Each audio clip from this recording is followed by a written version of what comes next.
There you go. I'll minimize the people. Hello, my name's Ed Duguid. I'm one of the Philadelphia VMUG leaders. I'm so excited to have Joe present today. He'll be doing a hands-on lab, leading the hands-on labs. We're going to kick off the hands-on labs for Horizon on AWS.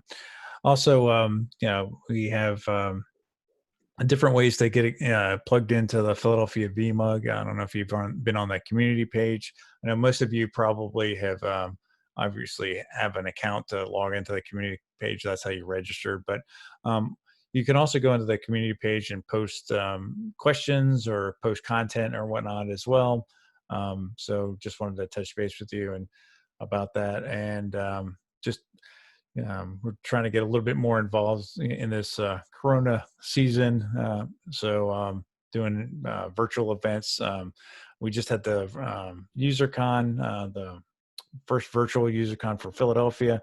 So we're going to be posting some content on our YouTube channel as well. So if you haven't checked out our YouTube channel, we're also recording this event right now. So don't feel free to you could take notes and all that jazz, but don't worry about the slide deck and all that stuff. You can go back and look at it. And also if you're like, oh, what did he say? Or, don't worry about that. We'll all have that posted. So you can just sit back and relax and have all that as well. And if you have certain content or materials that you want to see more of, please let us know at Philadelphia@vmug.com, so we can get some speakers or your content out there. And also check out, like I said, our YouTube channel. We might already have previous presentations of what you're looking for out there. So without further ado, I want to introduce Joe. He's our leading expert in Horizon, and he's been such a tremendous help to the Philadelphia VMUG chapter. I want to say we've been working with him for probably the past 2 years now, and just a great presenter and knowledgeable and down to earth, and also expert at hands-on labs and doing a Horizon. And I know he's got some great content and more information about that. So without further ado, here's Joe. Thanks, Ed. Good morning, everybody. Like Ed said, my name is Joe Graziano. I am a senior consultant with the VMware PSO organization.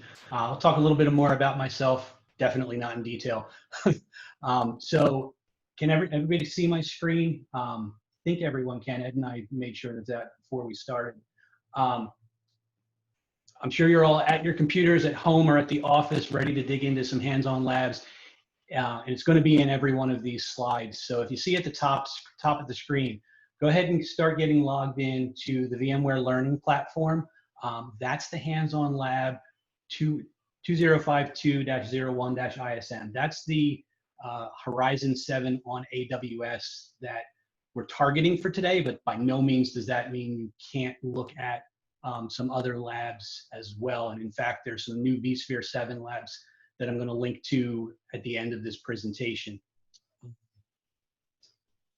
So again, Horizon on VMware Cloud on AWS, especially with everybody remote and with the quarantine and Corona, the cloud always has been, but it's been an even bigger, impactful place to be. And we've been crazy busy with work, as you can imagine. And I'm sure if we sat down and really talked about your organization's initiatives, you'd be in the same boat. Work from home. Some folks are starting to stagger back to the office. But anyway, so agenda today, we're going to go through some quick introductions. Ed introduced himself. I'm going to talk a little bit about myself. We're going to go through a deck that shows you the AWS software-defined data center and how Horizon plugs into that. If you haven't already, you can start doing the lab, and then I'm going to sit back and let you guys run with it and be here to answer any questions that you might have.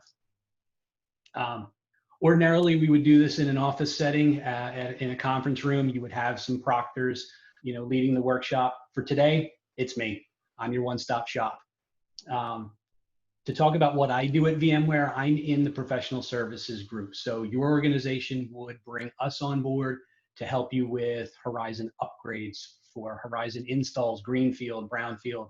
I was telling Ed, I just started with a large financial organization, and we are migrating them from Citrix to Horizon, going into the cloud, using AWS. Fun fact about myself, I haven't pulled this one out in a while. Once upon a time in my college years, I was a semi-professional bowler. So want to get back to that, but in any way, something fun to talk about.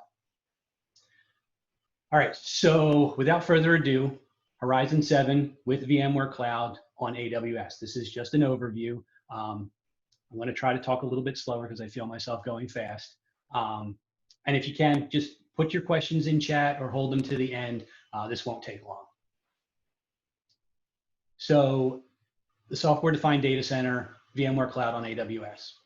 So this is a partnership between VMware and AWS to provide the software-defined data center. It's your vCenter. It's all of the hardware that you would see built up in your, in your office, in your lab, in your data center, but out there in the cloud so that you can leverage it for all kinds of different use cases, which we'll talk about as well. Oops, where did my screen go? Too far. Go back. Sorry, getting a little bit of lag here. So as you can see here, regionally, there are a lot of different US, Canada, South America, Asia Pacific, places where the Amazon Web Service data centers live, and there's always more coming. So just about anywhere you could possibly imagine, you can have your data center or data centers stood up. A quick look at what a single host looks like. So you've got 36 cores, 512 gig of RAM, two sockets. This is out of the box. So this is, if you were starting up from scratch, this is where you would start selecting your compute and growing from here.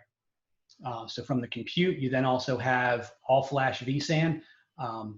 Again, each node, you got 2 vSAN disk groups, NVMe SSD storage, 1 cache drive, and 3 capacity drives. So about 10 terabytes of raw storage per node.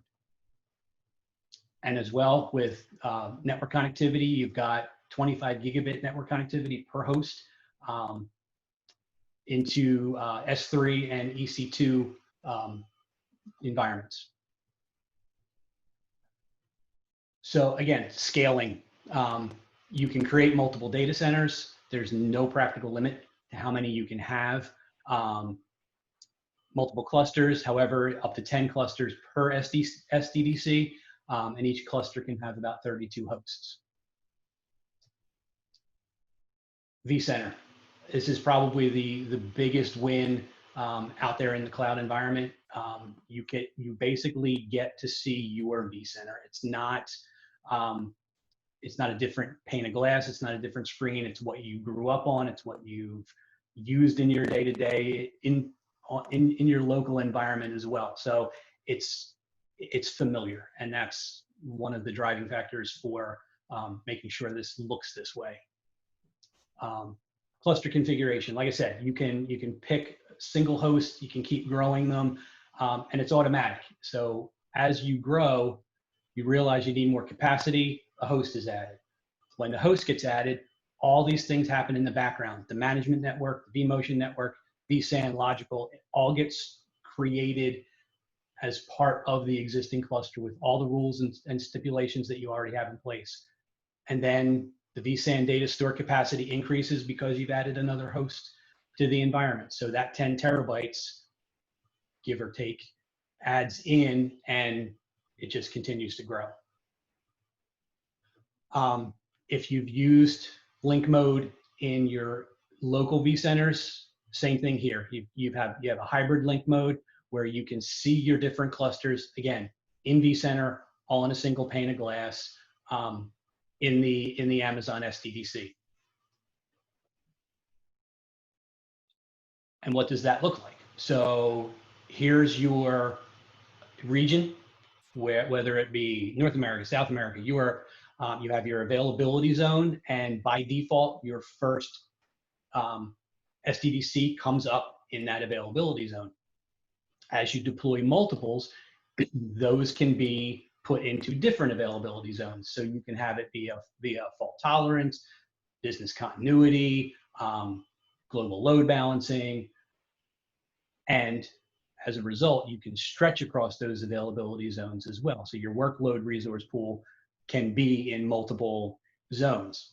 So that, example, if one goes down, it's simply treated as, like it says here, it's treated as a high availability, an HA event, and the VMs are restarted somewhere else, and your continuity is not interrupted.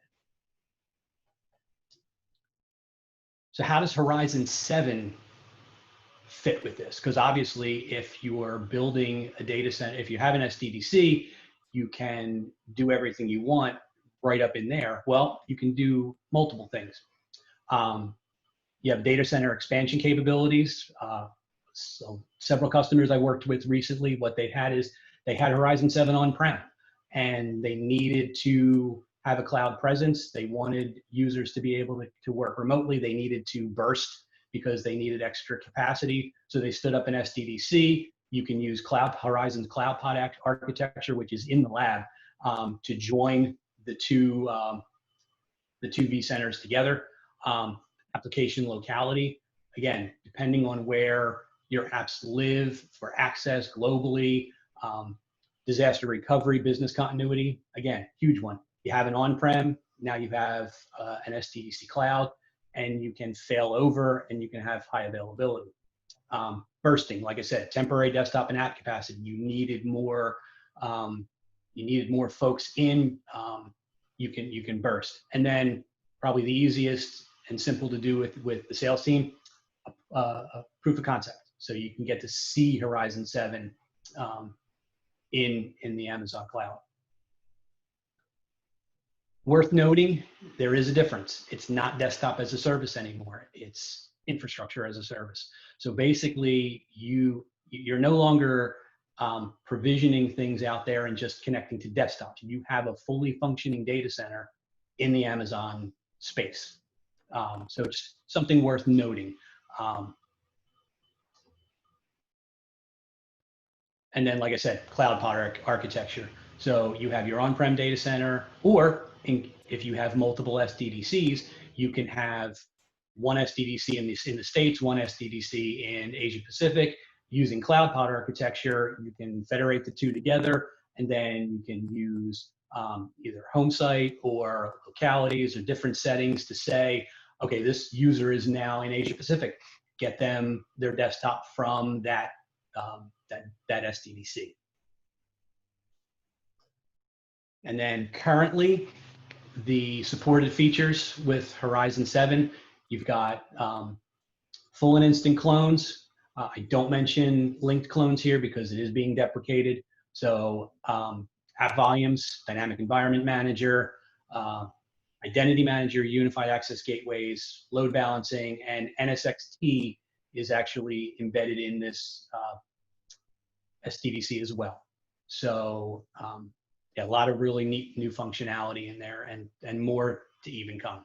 Unfortunately, we don't have a roadmap for you today, but keep an eye out because a lot of times we do presentations with the future roadmaps. All right, that was a lot in a short period of time.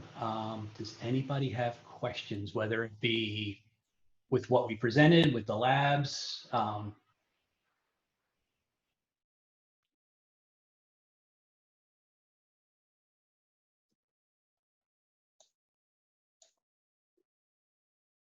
Okay, so I'm going to switch over to one more tab. Okay, so as I mentioned, there are 3 new vSphere 7 labs. So if you want to kick the tires on vSphere 7, you can take a look. And again, like Ed said, this deck will be available, plus the recording, so that you can look at it. And if you go into the hands-on labs section and search for vSphere 7, you'll see these labs as well.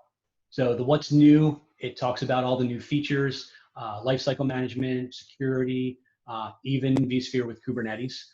The advanced topics get a little deeper into storage features, networking features, vMotion, content library management, as well as host lifecycle.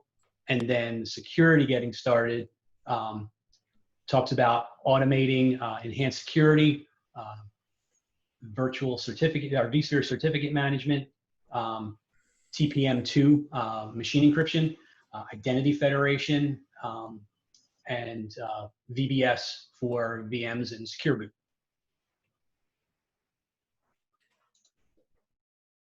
Whoops, dang it. I lost my screen. And I lost it again. Sorry, guys.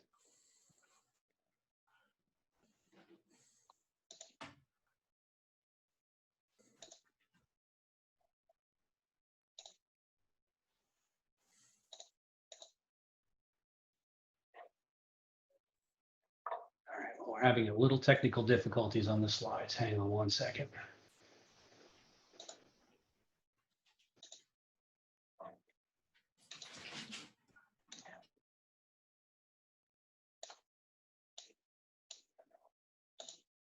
There we go.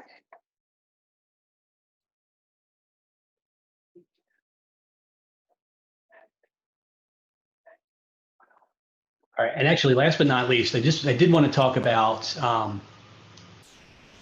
you may have heard of it, you may not have heard of it. Ed and I are both part of the vExpert program, which is a VMware sponsored program where we look for the best and the brightest advocates for VMware, for our software, there are sub-programs for NSX, for vSAN, EUC. So if you're a blogger or if you're an advocate, if you love like we do talking about this technology, I invite you to go to vexpert.vmware.com.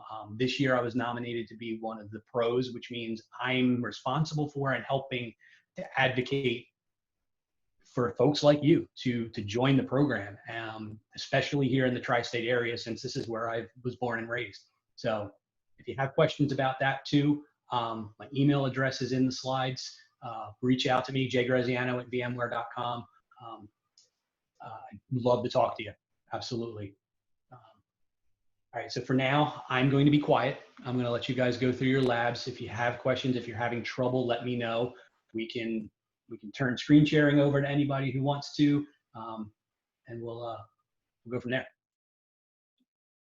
All right, thanks.